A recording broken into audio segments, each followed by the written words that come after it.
Então daí, deixa eu fazer a abertura.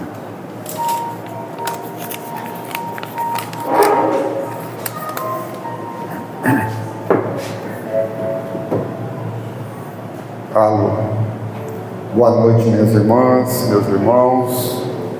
Jesus nos abençoe. Vamos tranquilizar os nossos sentimentos, ligando-nos com os mentores amigos. Vamos ler a mensagem.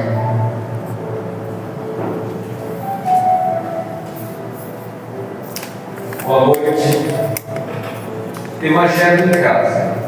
O culto do Evangelho em casa, pelo menos uma vez por semana, ser-vos-á uma fonte de alegrias e bênçãos. Renovemos o contato com os ensinamentos de Jesus, tanto quanto nos seja possível. E não somente o lar que nos acolhe se transformará em celeiro de compreensão e solidariedade, mas também a própria vida se nos fará luminoso caminho de ascensão à felicidade real. Patuíra, médico Chico Xavier, no livro Mais Luz.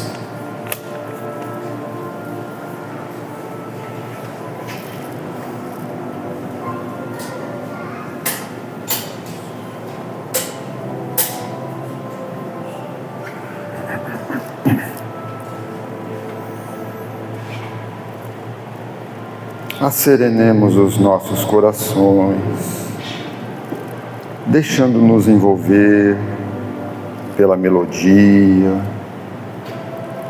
deixando-nos envolver pelos mentores amigos, que nos aguardam com alegria para este encontro da mensagem do Cristo à luz da doutrina espírita. E assim, vamos beber na fonte, que é a bússola certa para a nossa felicidade real.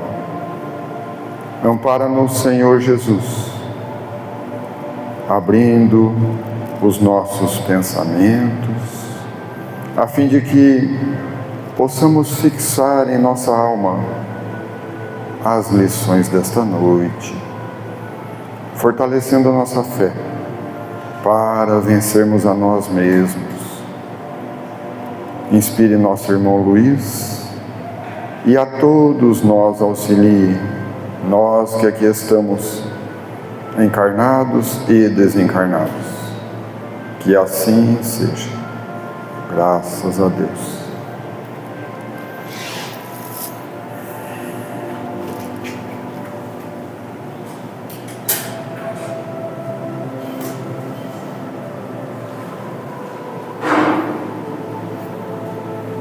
Luiz Carlos dispensa apresentações, ele é da casa. Quando eu cheguei aqui, ele já estava na casa. Com muita alegria que a gente recebe ele novamente. Vamos vibrar amor a este coração amigo de todos nós.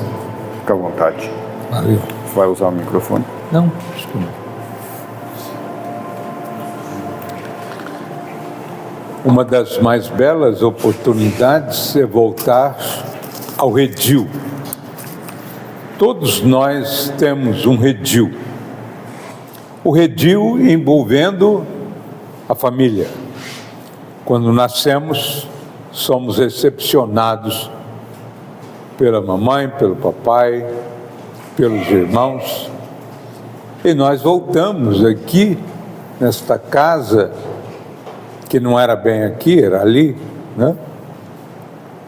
E tenho saudade da casa da simplicidade, da casa simples, humílima, com rachaduras, mas que nos ensinou a arte de comunicar-me com os nossos companheiros que estão na leira da vida.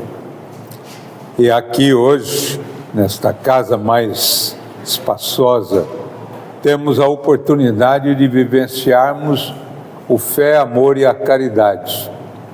E é interessante que os personagens de lá e de cá são os mesmos, a nos protagonizar excelentes exemplos de persistência de amizade. Vamos hoje falar a respeito da vida estuante e bela.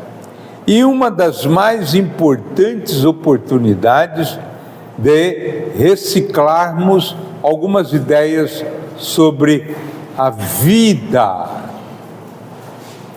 E nós poderíamos iniciar perguntando a nós outros: a sua vida está plena, está bela, está dando-lhe frutos abençoados, sazonados, saborosos?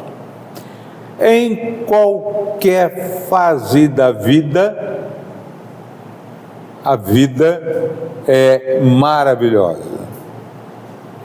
E nós vamos encontrar isso nesse mês, onde várias casas espíritas falam a respeito do valor da vida.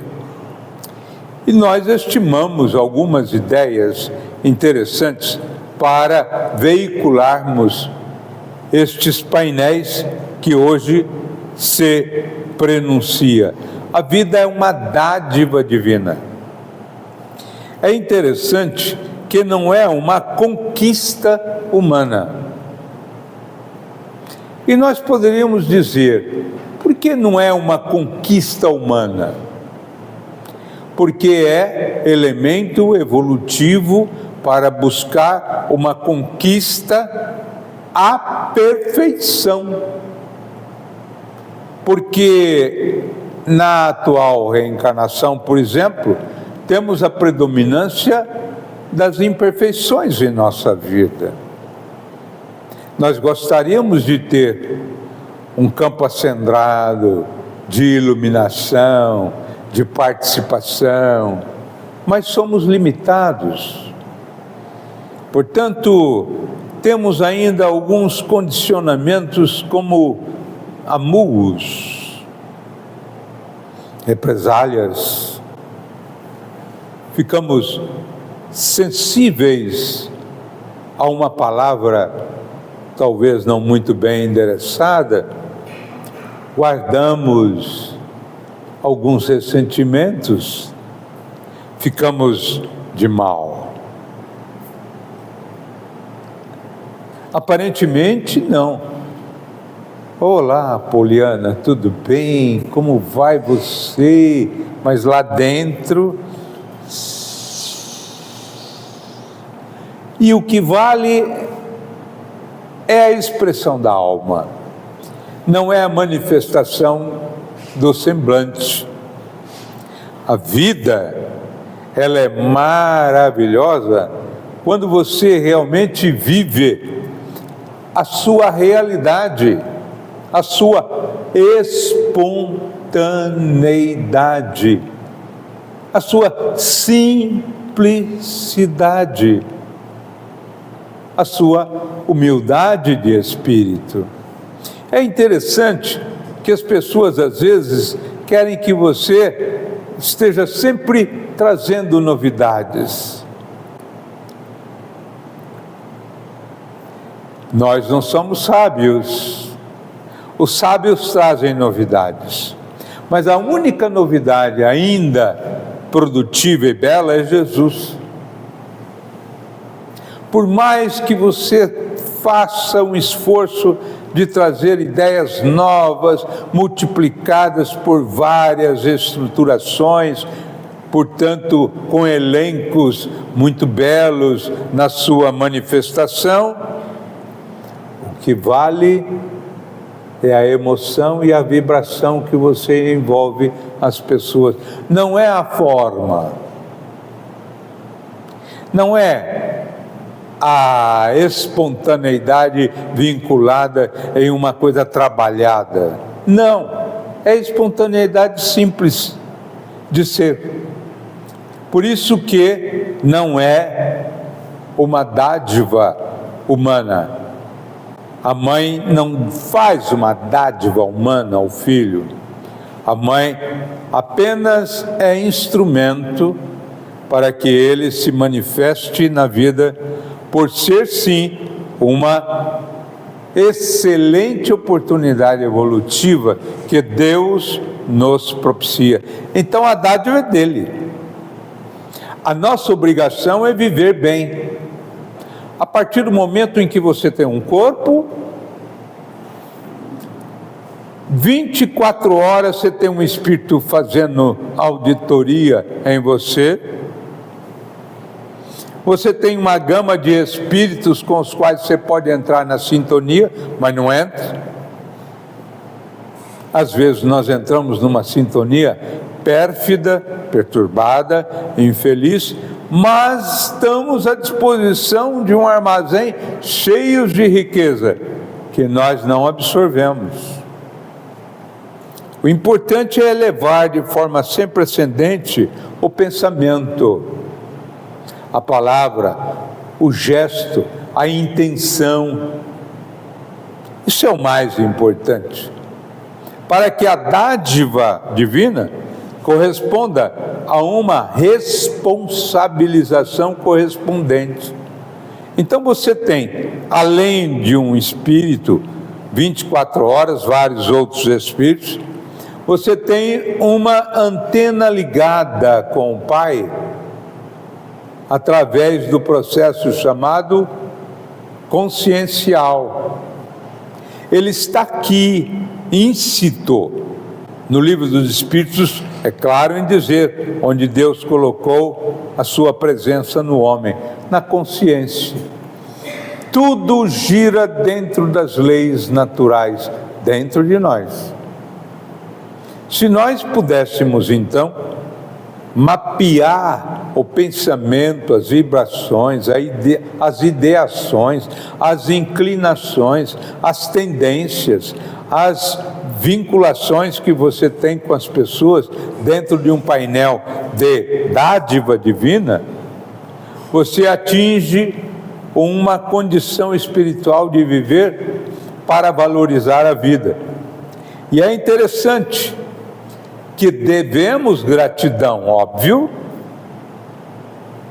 Você tem uma oportunidade agora de estar vivenciando com a sua família uns painéis novos. A família pode lhe dar até os 7 anos um condicionamento altamente positivo de amor e luz. Você pode ter exemplos saudáveis numa família que talvez construa em você determinados painéis modelares de amor e luz, né? Gratidão a tudo. Gratidão ao ar, gratidão à palestra.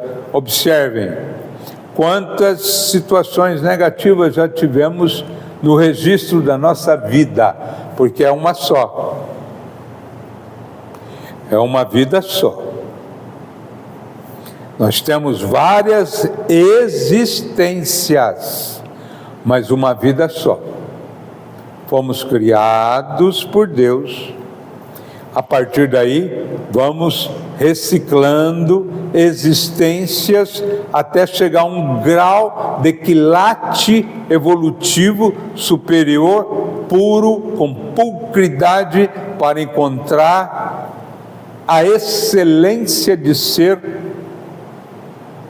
instrumental do Pai e, portanto, auxiliar o universo no contexto do aperfeiçoamento. Então, a gratidão deve estar presente em todos os momentos da nossa vida. A gratidão é um dos sentimentos nobres que devemos manter sempre que quaisquer situações negativas aconteçam. Por exemplo, eu estou passando por um período de alinhamento a uma realidade, observando o desgaste corporal. Logo começa o desgaste, a disfunção, o mau funcionamento dos sistemas, a decrepitude. é uma realidade. Qual que é o nosso posicionamento? Gratidão. Porque é nesse período no qual você pode meditar com mais profundidade, para você observar as pequenezes da vida e sentir as profundidades existenciais da vida.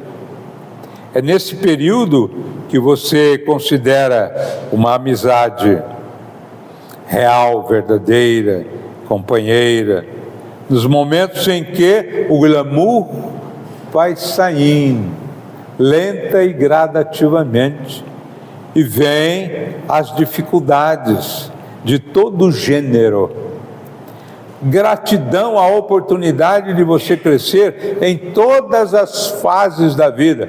Qual é o polo magnético em que você conseguiu crescer? Na infância, na adolescência, na fase adulta, na fase envelhecida e no momento em que as dificuldades se tornem mais evidentes. Gratidão à vida. Seja feita a vossa vontade, na terra como nos céus.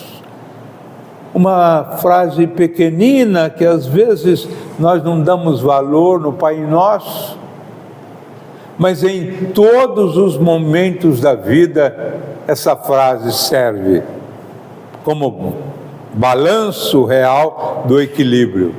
Seja feita a vossa vontade na terra como nos céus, na alegria, na tristeza, na saúde, na fragilidade.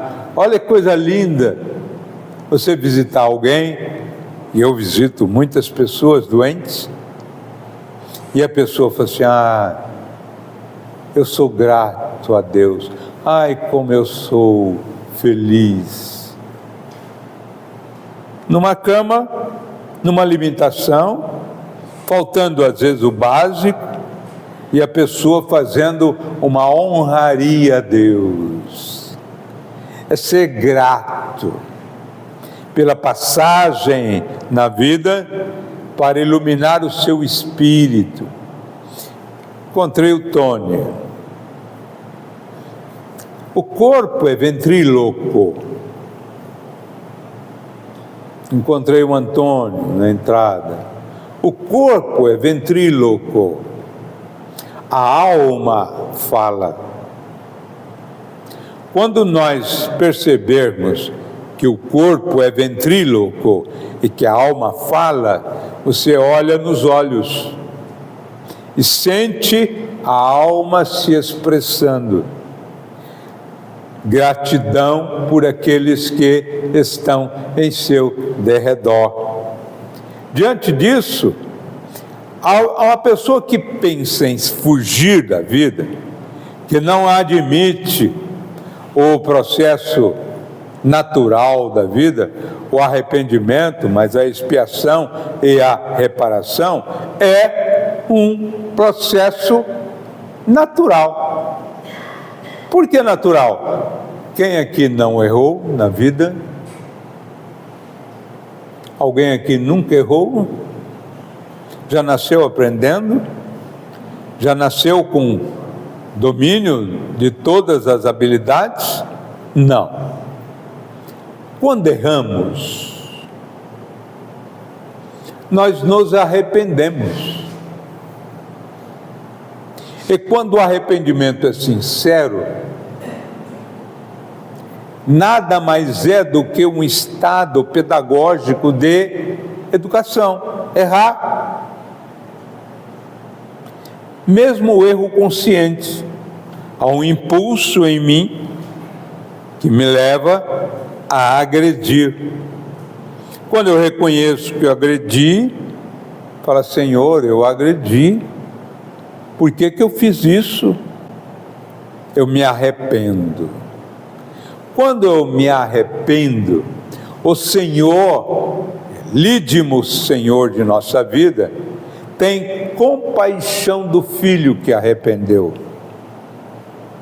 Mas as leis naturais colocam que após o arrependimento, você passa pelo sofrimento.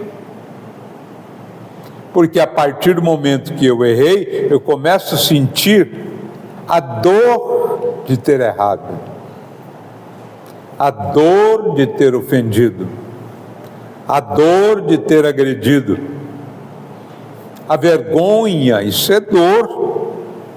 Você sente dor.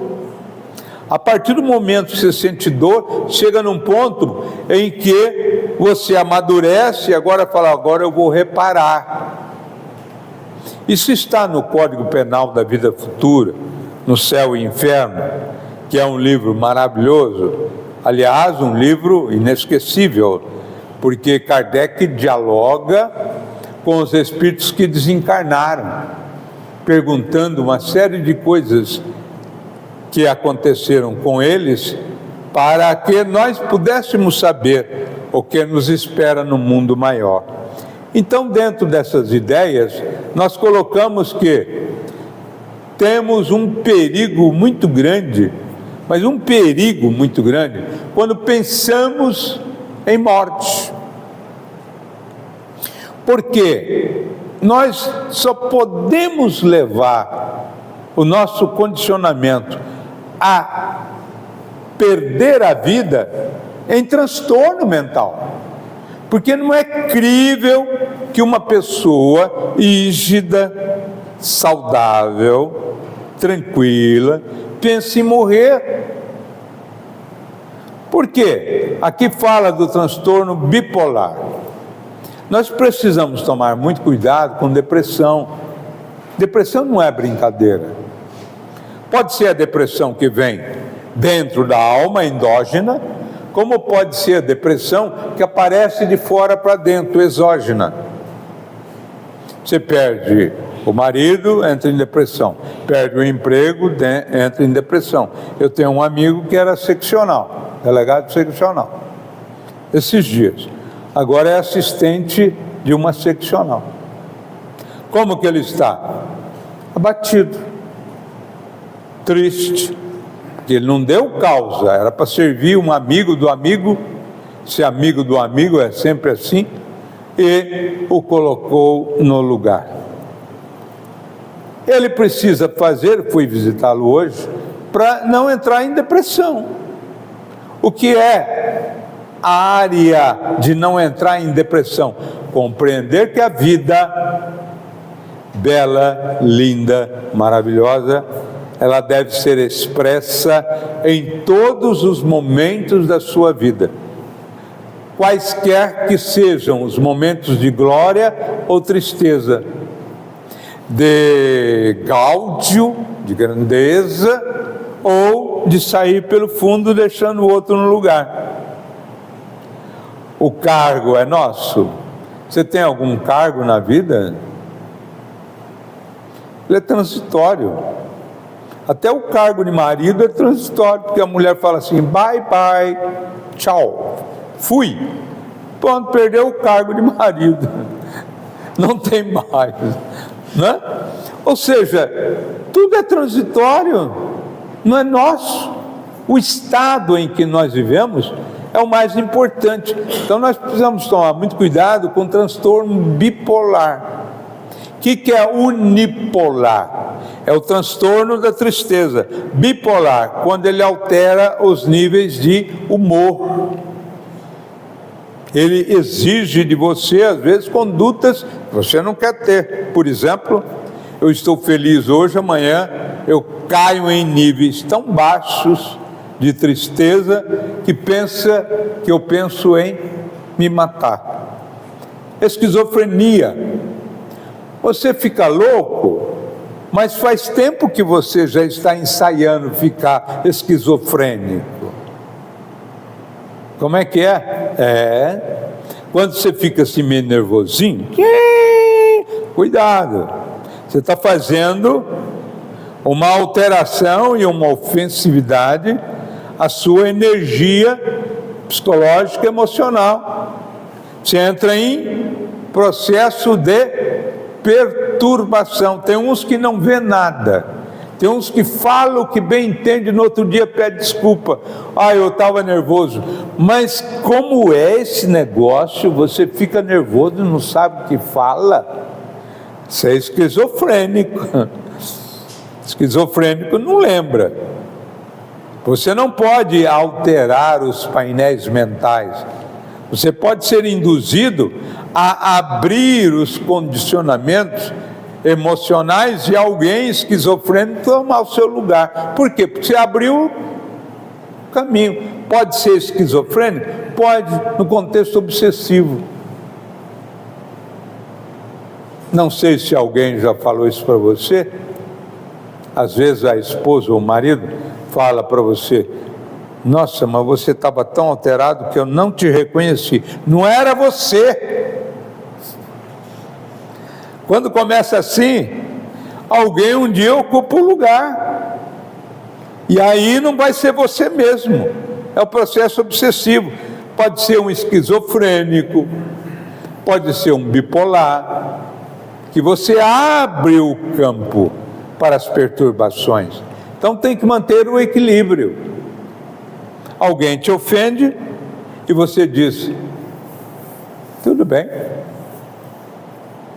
Tudo bem com você? Tudo bem. O que eu posso fazer? Está me ofendendo. Ele é mais forte do que eu. É melhor eu ficar quieto dentro de um painel de perturbação. Se abre o campo. E nesse ponto, alguém aqui é dependente de alguma coisa? Se alguém aqui é dependente de alguma coisa, toma cuidado, porque ao desencarnar você vai ser um espírito obsessor. Porque se é dependente de alguma coisa, quando chega no mundo espiritual, você vai ter necessidades. E se é dependente de algum vício, você vai ter acesso ao vício no mundo espiritual? Não. E como é que você tem acesso ao vício no mundo espiritual? Através de alguém vicioso, que você vai abraçar para buscar as libações alcoólicas, tabagistas,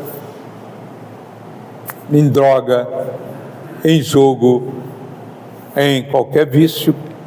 Então nós não podemos fazer com que esses suicidiozinhos aconteçam conosco, porque não é para você fugir da vida. Quando você se altera, você está fugindo da vida, você está alterando o seu estado emocional. Qual que é a noção de transe? A noção de transe é você perder o lote. O que é perder o lote? Perder a localização, perder a orientação no tempo e no espaço. Então, quando você fica em transe, você tem que tomar cuidado, porque alguém pode ocupar o seu lugar. E começa, às vezes, um processo obsessivo de suicídio. Suponhamos que um suicida toma conta de você no contexto emocional. Daqui a pouco, ele faz com que você faça o que ele fez. Num ato falho, porque ele não conseguiu fugir da vida. Ele só matou o corpo. Mas aí você fica num estado de transe, ele toma conta de você e faz você fazer o que ele já fez. Tem muitos suicídios que são suicídios subjugadores. Não foi bem suicídio, foi homicídio. Tem vários casos assim. Esse dia eu conversei com um espírito, mas foi muito interessante. Ele foi suicida. Ele deu a comunicação, uma conversa tranquila, porque nós temos várias formas de conversar com os espíritos. Por exemplo, uma reunião mediúnica. Tem 2, 3, 4 médiums. tem 2, 3 doutrinadores. Quando você conversa assim, você não pode dar muita expansão ao diálogo, porque tem um ciclo para ir seguindo, né? As alternâncias nas comunicações. Mas eu tenho agora, em razão da facilidade do tempo, alguns médiuns que trabalham com atividade de plantão e que têm disponibilidade. Então eu tenho um caso, ou 2 ou 3 graves, casos inadiáveis que precisa ser atendido, e eles se disponibilizam para vir. Quando é assim, fica mais fácil, porque você tem tempo para conversar.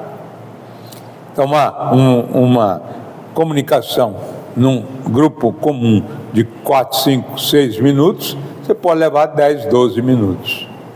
Eu conversei com o espírito esses dias, e ele estava muito triste que tinha desencarnado, ele queria voltar à vida.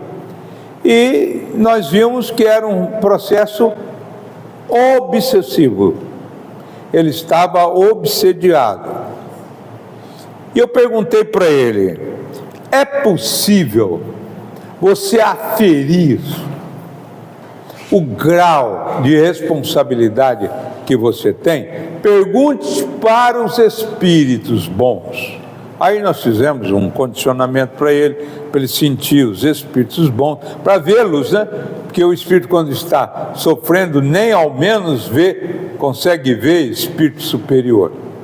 E aí falei, pergunte para os espíritos qual que é a taxa de responsabilização no seu processo suicida.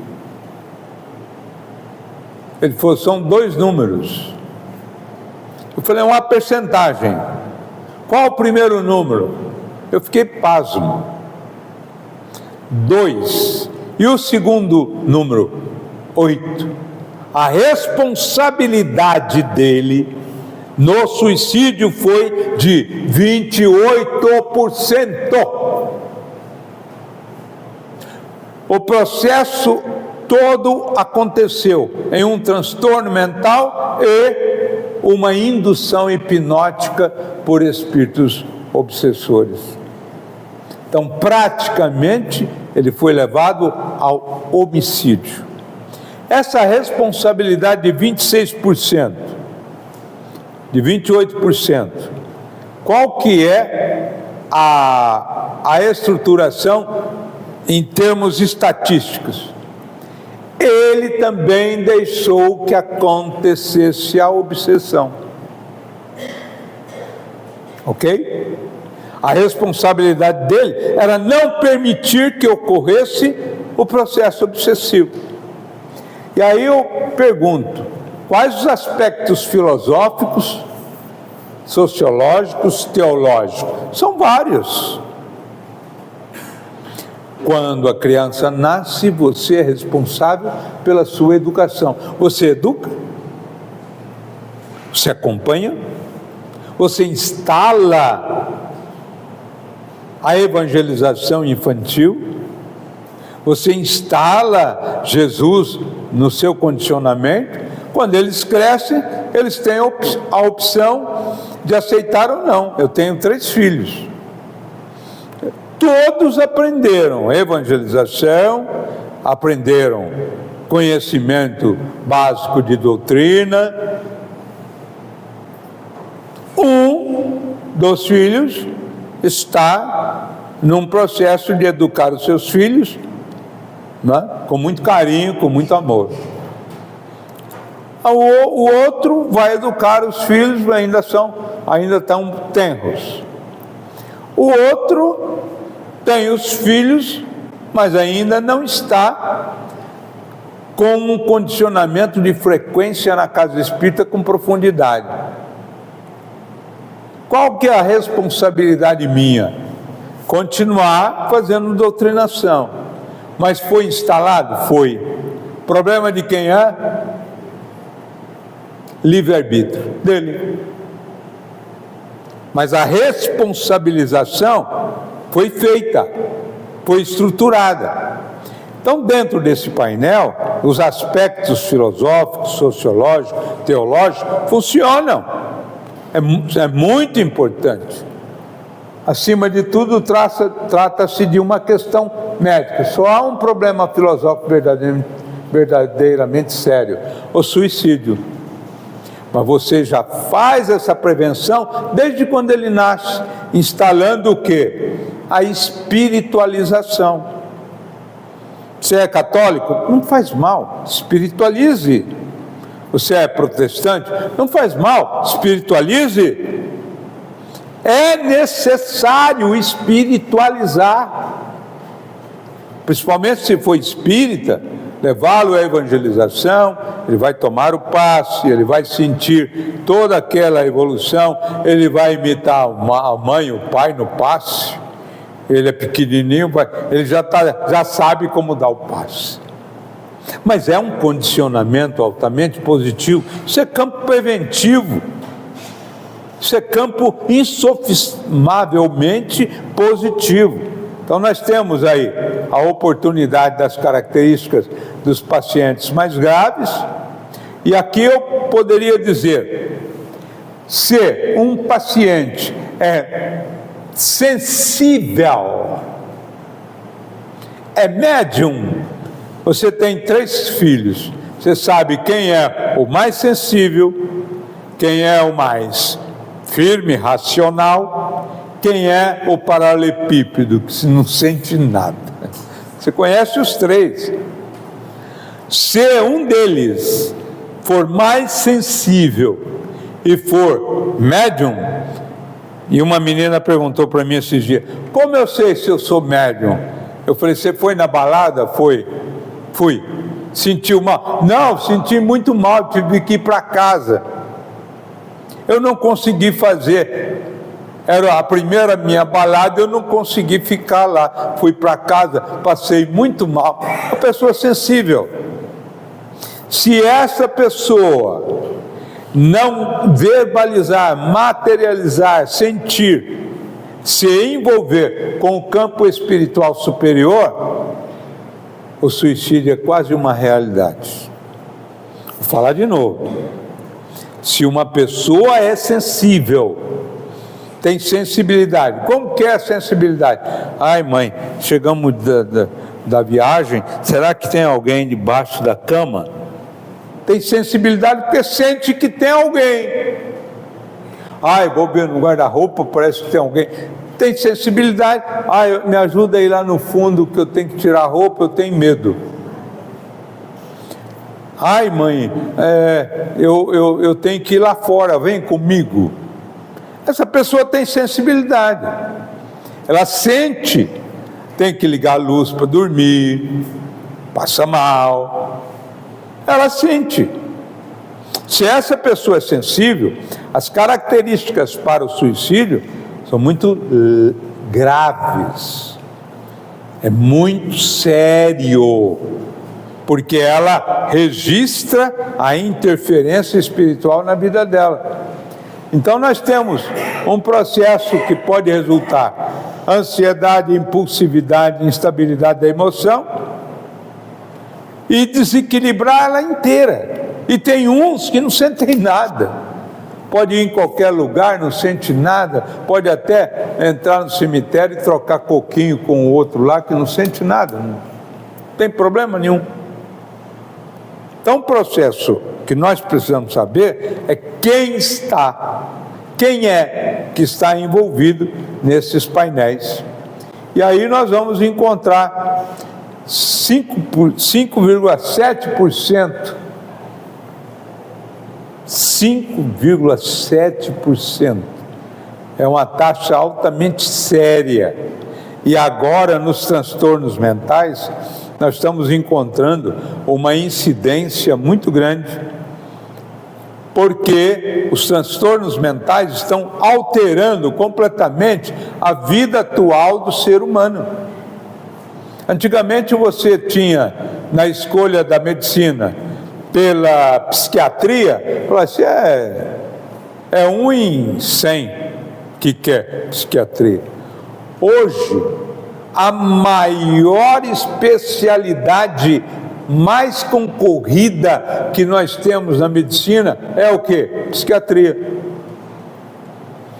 Não vai ter para quem quer, porque o homem aturde, o homem é materializado, o homem sente situações altamente falta de espiritualização, filosofia de materialismo consumidor, vazio existencial, carência afetiva, autodestruição dos princípios morais e éticos, e a pessoa está se destrambelhando, agitação infeliz, domínio escravagista, a pessoa não consegue fazer nada, nem andar, pode tropeçar, cair, fica...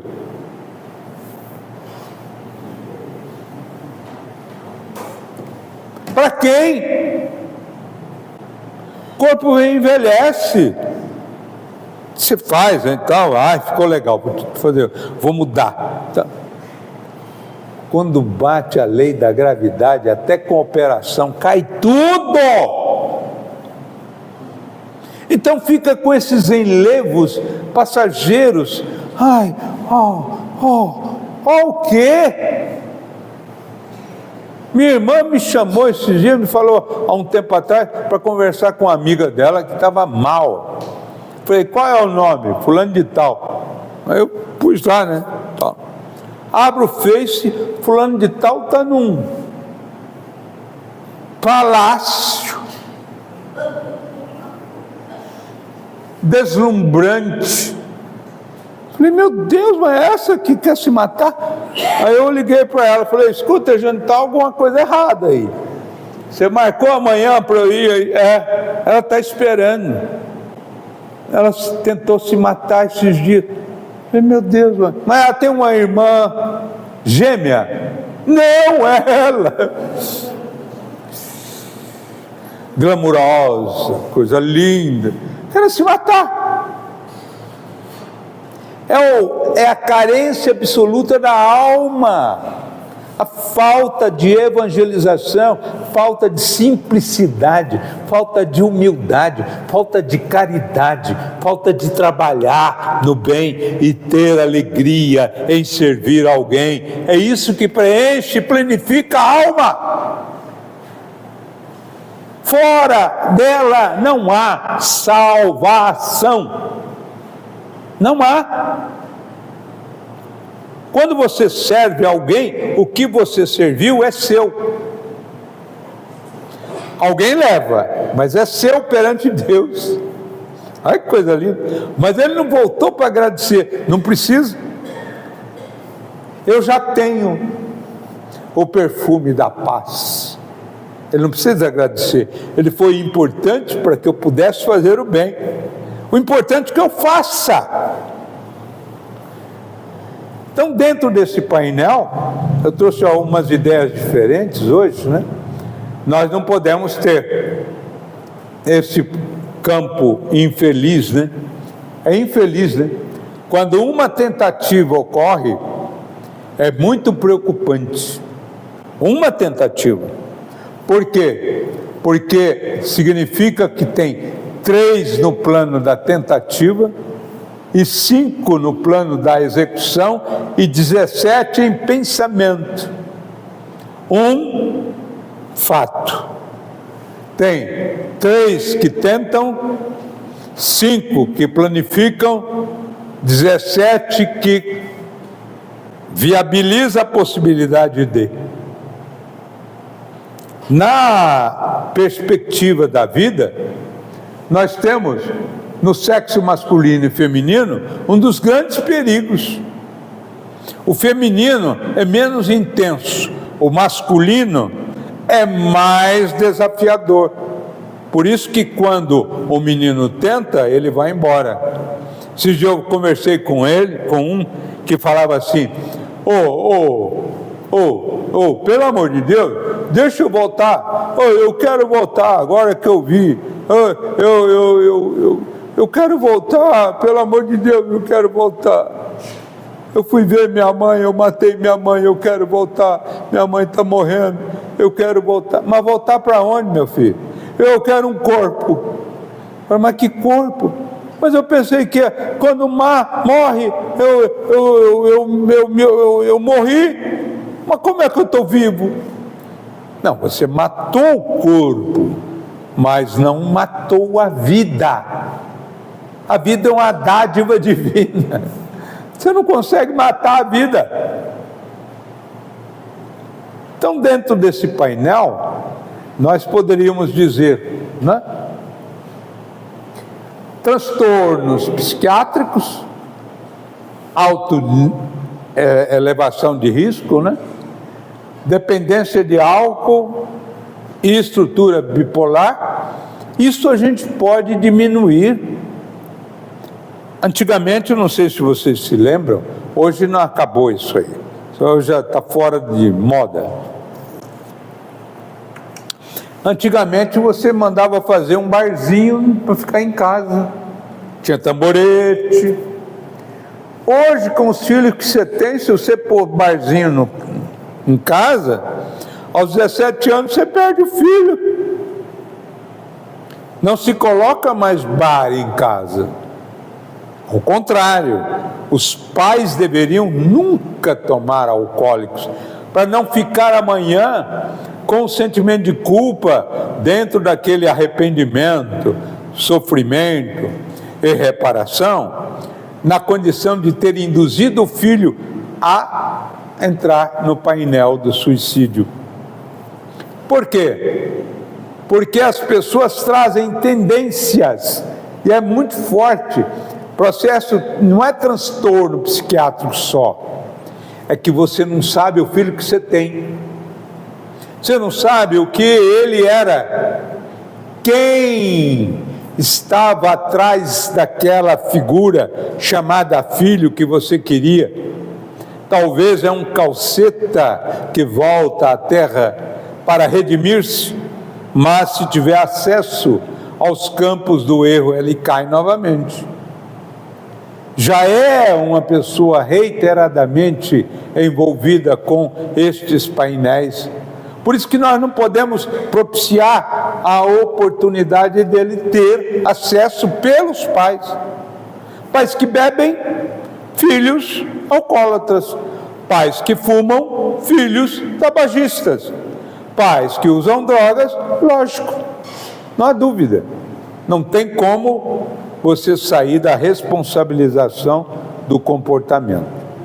Então, nós temos os transtornos clínicos, fruto destes painéis.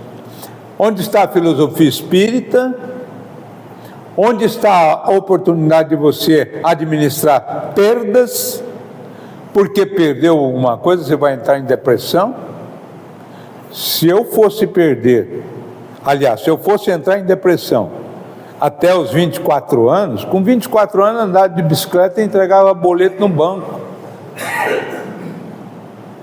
Vou falar de novo, muita gente acho que não sabe.